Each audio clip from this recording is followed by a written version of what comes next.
Good morning, dear student. I am Bhola Shankar Singh, your Hindi teacher. Now I will teach you Hindi grammar कारक. सुप्रभातम. मैं भोला शंकर सिंह आपका हिंदी अध्यापक. मैं आज आपको हिंदी व्याकरण के कारक से अवगत कराऊंगा. कारक जिन्हें आप लोग करोति इति कारका जैसा आप पढ़ चुके होंगे. तो कारक क्रिया के करने वाले को कारक कहते हैं. हिंदी में 8 कारक होते हैं और संस्कृत में 6 कारक होते हैं. कर्ता, कर्म, करण, संप्रदान, अपादान, संबंध, अपादान, संबंध, अधिकरण और संबोधन, ये 8 कारक होते हैं. संस्कृत में 6 कारक ही माने जाते हैं. कर्ता, कर्म च, करणम च, संप्रदानम तथैव च, अपादानम, अधिकरणम इत्येवं कारकाणि षट्.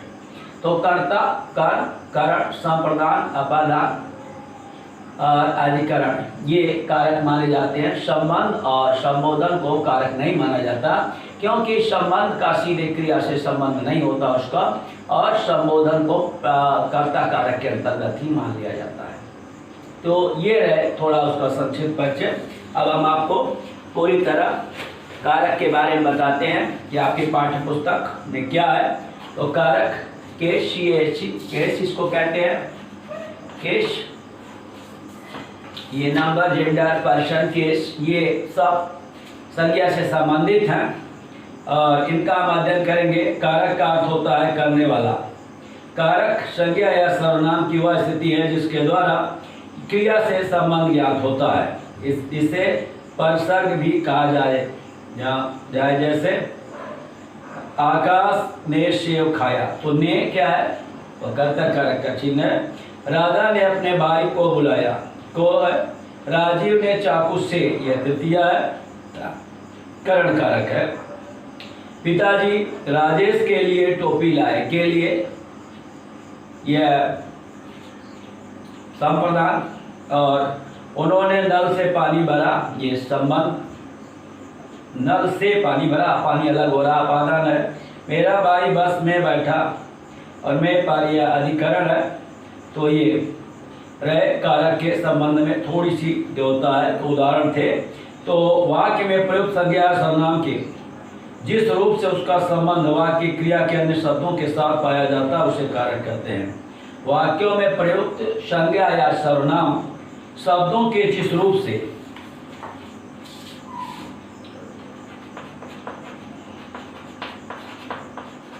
वाक्यों में प्रयुक्त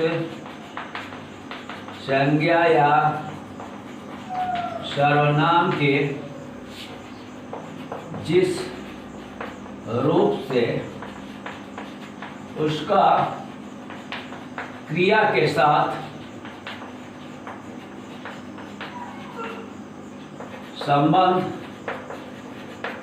पाया जाता है उसे कारक कहते हैं.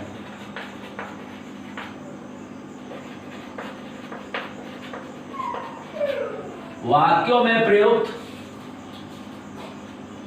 संज्ञा या सर्वनाम के जिस रूप से उसका क्रिया के साथ संबंध पाया जाता है, क्रिया व अन्य शब्दों के साथ संबंध पाया जाता है उसे कारक कहते हैं. तो कारक के भेद जैसे पहला, राम ने रोटी खाई.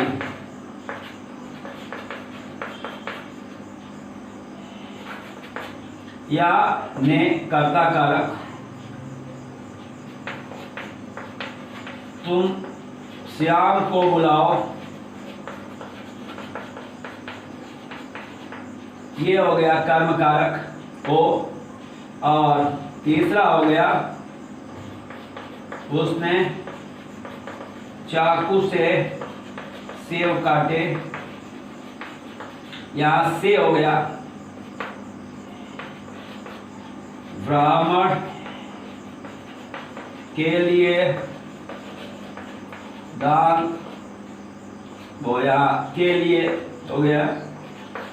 वृक्ष से पत्ते गिरते हैं,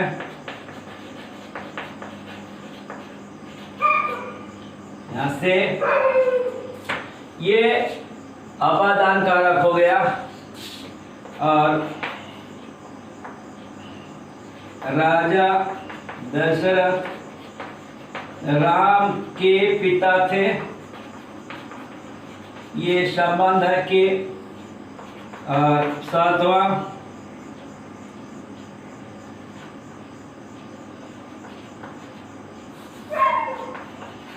सिंह वन में निवास करता है।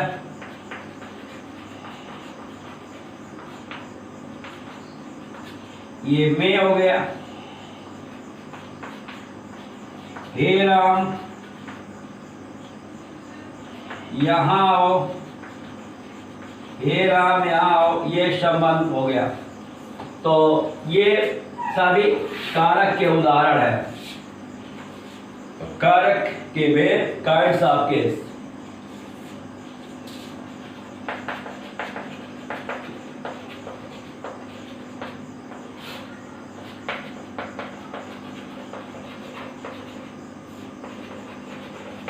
कारक के भेद, तो कारक के 8 भेद हैं।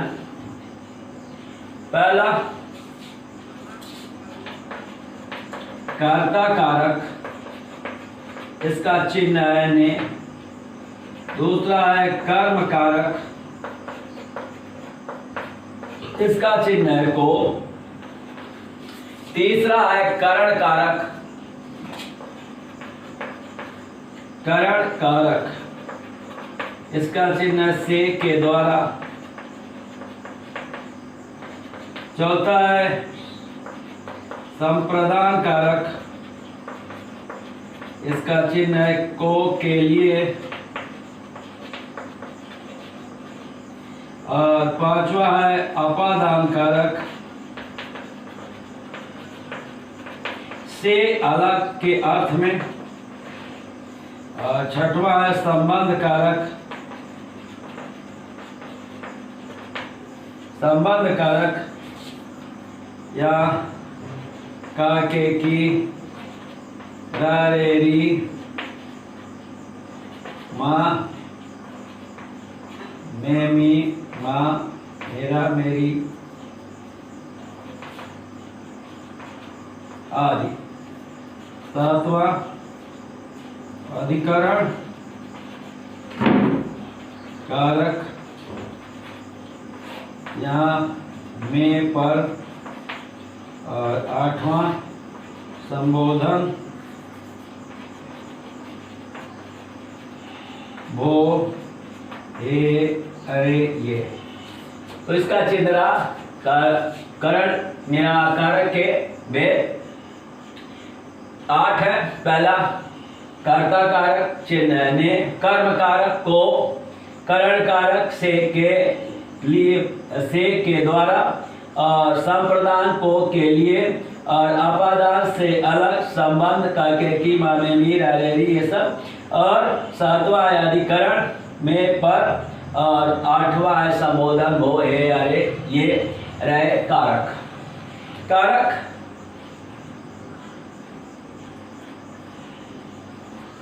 के ये 8 भेद रहे। अब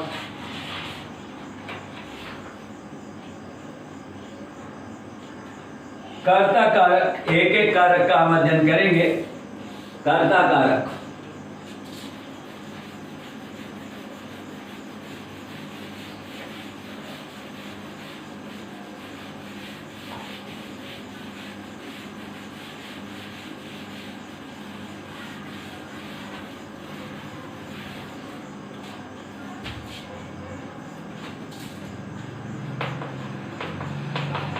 कर्ता कारक, इसका चिन्ह होता है ने। और वाक्य के में जिस संज्ञा या सर्वनाम पद से क्रिया के करने वाले का बोध होता है उसे कर्ता कारक कहते हैं। वाक्य के जिस संज्ञा या सर्वनाम शब्द से क्रिया के करने वाले का बोध होता है उसे कर्ता कारक कहते हैं। वाक्य के जिस संज्ञा या सर्वनाम शब्द से क्रिया के करने वाले का का बोध होता है,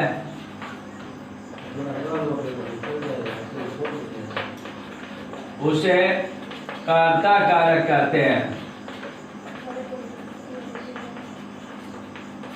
कर्ता कारक का चिन्ह होता है, कर्ता कारक का चिन्ह ने है। वाक्य के जिस संज्ञा या सर्वनाम शब्द से क्रिया के करने वाले का बोध होता है, उसे हम कर्ता कारक कहते हैं। इसका चिन्ह है ने। जैसे मोहन केला खाता है, मोहन केला खाता है, तो मोहन पुलिस ने चोर पकड़ा।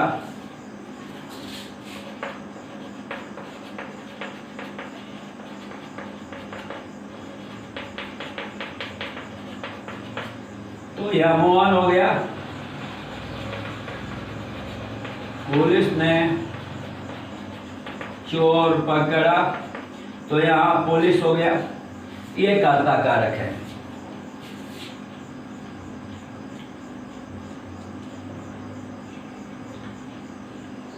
पुलिस पकड़ने का कार्य कर रही है, कर्ता कारक है, और मोहन खाने का कार्य कर रहा है, इसलिए मोहन कर्ता कारक है।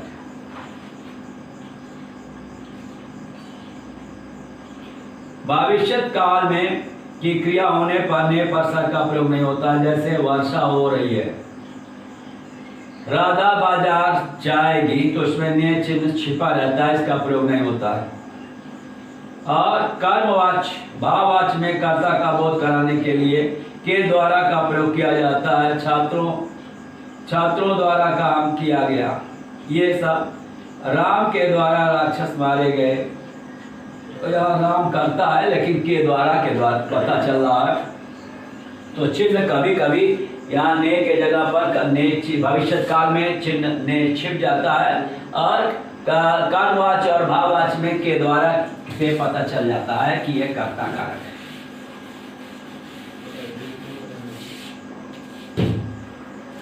दूसरा है कर्म कारक, ऑब्जेक्टिव केस। कर्म कारक, कर्म कारक ये है कर्म कारक। इसका चिन्ह है को। वाक्य के जिस संज्ञा या सर्वनाम पद पर क्रिया के फल का प्रभाव पड़ता है, क्रिया के फल का प्रभाव पड़ता है, उसे हम कर्म कारक कहते हैं। वाक्य में जिस संज्ञा या सर्वनाम पर,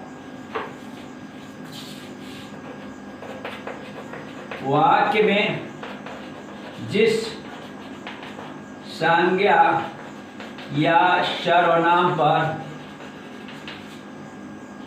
क्रिया के फल का प्रभाव पड़ता है,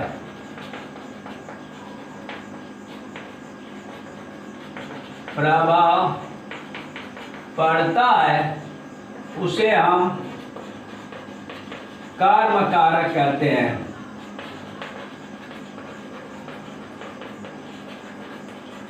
इसका चिन्ह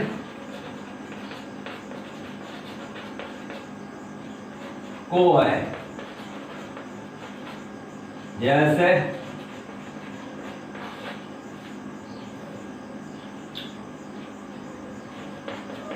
राम ने रोटी खाई, तो यहाँ पे रोटी को खाई, तो को छिपा है, लेकिन यह कर्म है।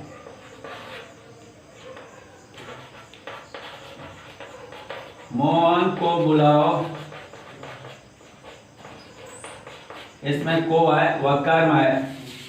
तो इस प्रकार से कहीं कहीं इसमें कर्म विलुप्त रहता है, फिर भी वह पता चल जाता है। तो कर्ता के क्रिया का प्रभाव जिसमें सबसे अधिक पड़ता है, क्रिया का फल जिसमें प्रकट होता है, उसे हम कर्म कहते हैं।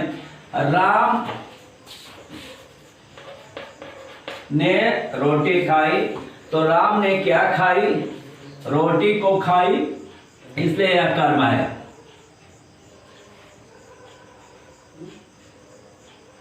तो यहाँ पिताजी भोजन कर रहे हैं, तो पिताजी भोजन को कर रहे हैं, तो यहाँ कर्म है।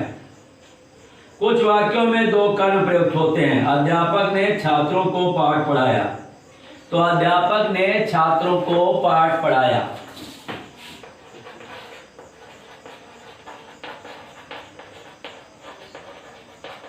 अध्यापक ने छात्रों को पाठ को पढ़ाया, ऐसा हो सकता है, पाठ पढ़ाया।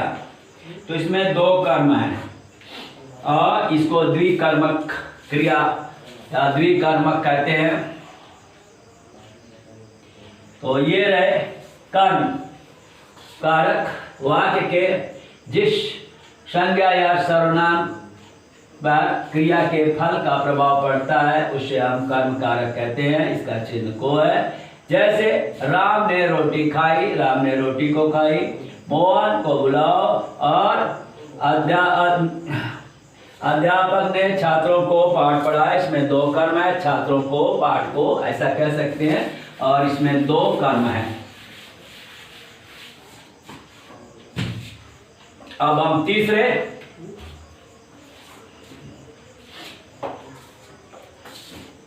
कारक करण कारक की ओर चलते हैं। करण कारक, ये तीसरा कारक है आपका करण कारक।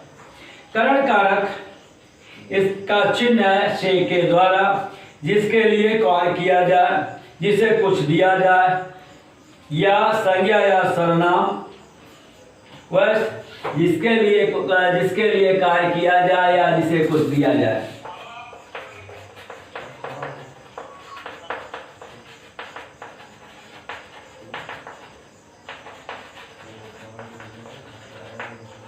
या जिसे कुछ दिया जाए उसे करण कारक कहते हैं। जैसे इसका चिन्ह से के द्वारा,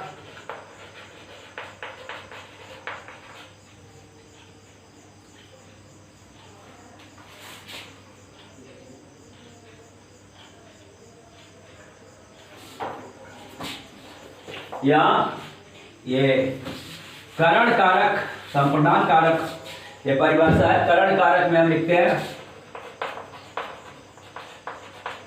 करण कारक, इसका चिन्ह होता है से के द्वारा, और जिसके द्वारा कार्य संपन्न किया जाता है उसे करण कारक कहते हैं।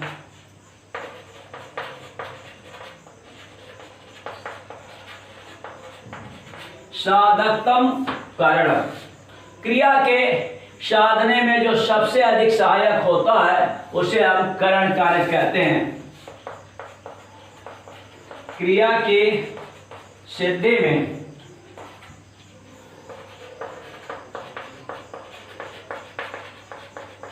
जो सबसे अधिक सहायक होता है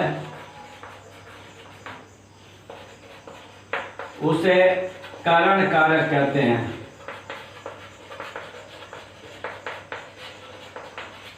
जैसे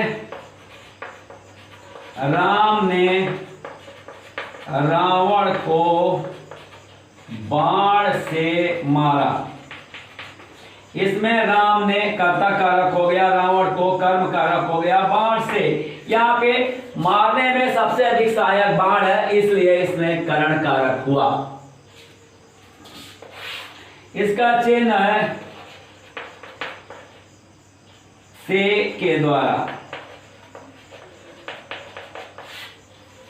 तो करण कारक उसे कहते हैं जो क्रिया की सफलता में सिद्धि में सबसे अधिक सहायक होता, उसे करण कारक कहते हैं। ये तीसरा कारक रहा। चौथा कारक होता है संप्रदान कारक। सम माने विधिवत प्रदान किया जा, दे दिया जा, दे करके फिर वापस न लिया जा, वहां पे संप्रदान कारक होता है। जिस वस्तु को किसी को हमेशा के लिए दे दिया जाए उसमें संप्रदान, जिसको दिया जाता है उसमें संप्रदान कारक होता है।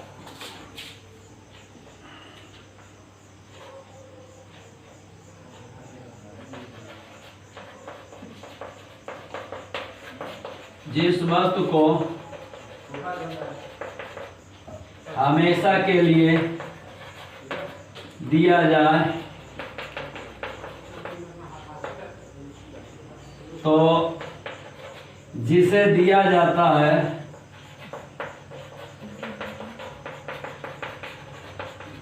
उसमें संप्रदान कारक होता है।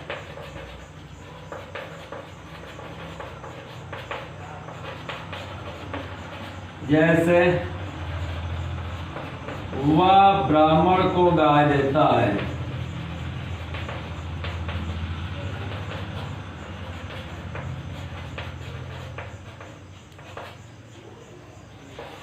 दूसरा को यहाँ पर ब्राह्मण के लिए गाय देता है, ब्राह्मण को गाय देता है। पिताजी रमेश के लिए पुस्तक लाए,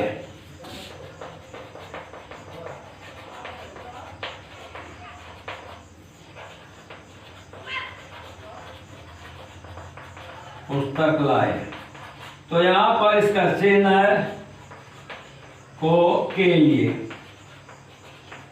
को के लिए। तो यहाँ संप्रदान कारक सम माने विधिवत प्रदान कर दिया जा, दे करके कोई वस्तु ना ले जाए, तो जिसको दिया जाता है वहां पर संप्रदान कारक होता है, उसे हम, इसका चिन्ह होता है को के लिए। जैसे वह ब्राह्मण को गाय देता है और पिताजी रमेश के लिए पुस्तक लाते हैं, वह बच्चों के लिए मिठाइयाँ लाता है, तो इसमें संप्रदान होता है बच्चों के लिए, तो वहाँ पे संप्रदान कारक चतुर्थी विभक्ति होती है। तो ये 4 विभक्तियां रही।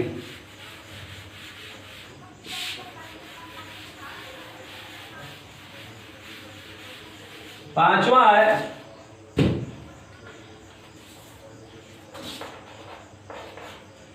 अपादान कारक।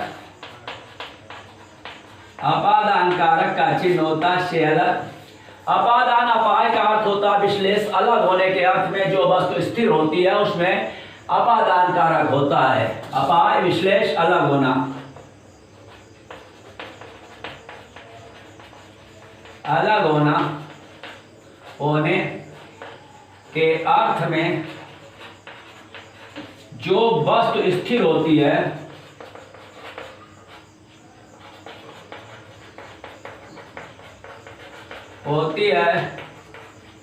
उसमें अपादान कारक होता है।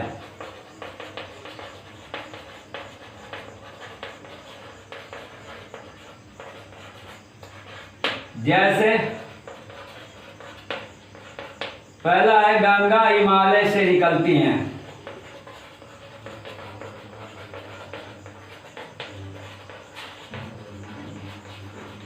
यहाँ गंगा तो निकलती है हिमालय से, स्थिर रहता है, गंगा निकल जरूर जाती है लेकिन स्थिर रहता है हिमालय, इसलिए हिमालय से। यहाँ पर हिमालय में अपादान कारक होगा हिमालय से। वृक्ष से पत्ते गिरते हैं,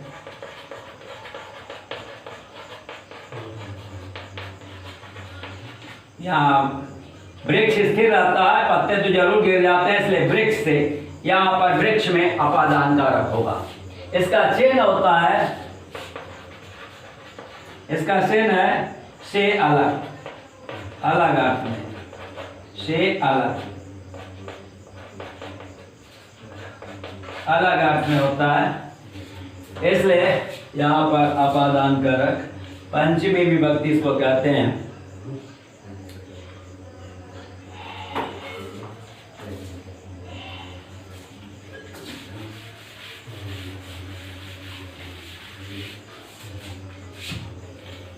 अब आगे है षष्ठी विभक्ति।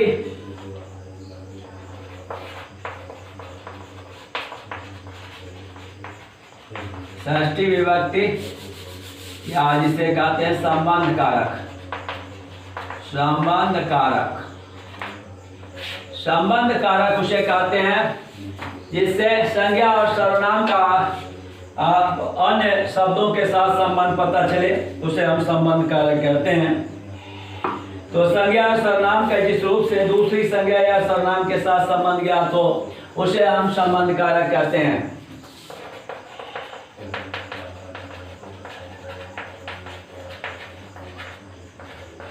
जिस शब्द से दूसरी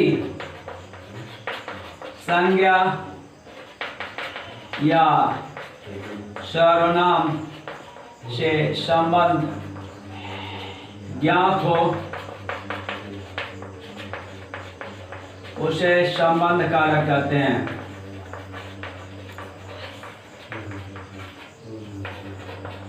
जैसे दशरथ राम के पिता थे, इसमें के वह हमारा भाई है, इसमें हमारा रा। तीसरा है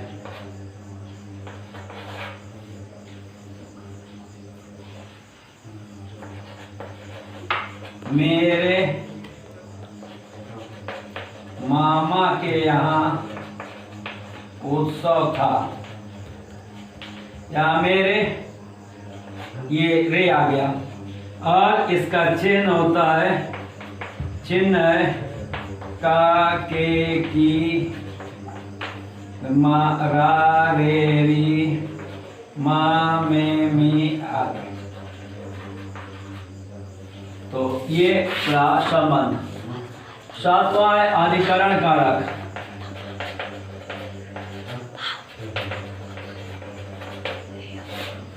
आधार में अधिकरण कारक होता है।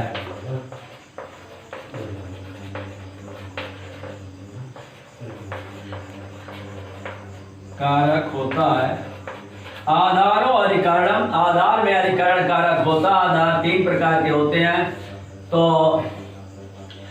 यहाँ वैश्विक, औपश्लेषिक और अधिव्यापक आदि आधार होते हैं। तो आधार तीन प्रकार के होते हैं। जैसे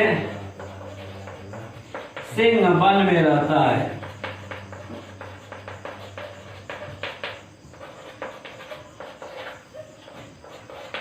पुस्तक मेज पर है, तो यहां इसका चिन्ह है में पर। ये रहा अधिकरण कारक। अब हम अंतिम संबंध कारक की बात करते हैं। तो संबंध कारक संबोधन की, संबोधन में किसी को पुकारने, किसी को संबोधित करने के अर्थ में इसका प्रयोग होता है। भो हे हरे इसका चिन्ह है। हे राम यहाँ आओ, तो भो राम अत्र आगच्छ, ऐसा इसका उदाहरण है। तो ये रहे कारक, और कारक के चिन्ह, उनके परिभाषा और उनका वाक्य में क्या स्थान है, इसे आप समझेंगे और इससे संबंधित प्रश्नों के उत्तर देंगे। तो आज कारक संबंधी पाठ बस यहीं तक, शेष अगले दिन।